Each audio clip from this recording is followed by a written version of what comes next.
Jeunes gens âgés de 17 ans se présentent avec leur famille à l'entrée du tribunal du Larivot. Tous les deux ont été victimes d'une agression au sabre commise 3 jours auparavant dans l'enceinte du lycée de Mana où ils sont scolarisés. L'agresseur était aussi un élève de l'établissement. Ce jeune de 17 ans porte encore les séquelles de cette violence, mais il ne comprend toujours pas, comme son avocat, la raison de cette agression. Ils sont non seulement étonnés, mais un peu catastrophés parce qu'ils n'arrivent pas à comprendre à quoi tient cette violence.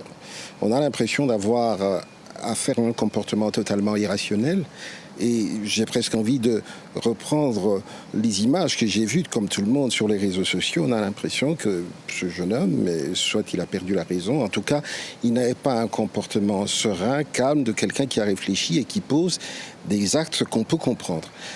Alors eux-mêmes se disent, mais nous on n'a pas de problème, on n'a jamais eu de problème avec ce jeune homme, qu'est-ce qui s'est passé?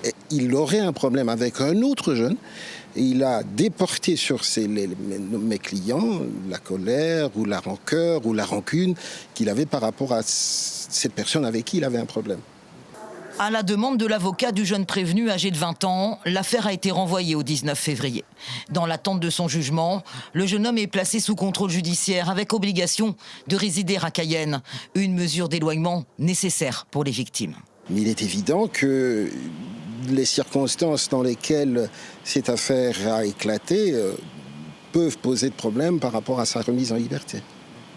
Le jeune auteur de cette agression a interdiction de se rendre à Mana et au lycée de la commune. Le tribunal lui interdit également de rencontrer les victimes. Le jeune agresseur doit aussi pointer 2 fois par semaine au commissariat de Cayenne en attendant son jugement.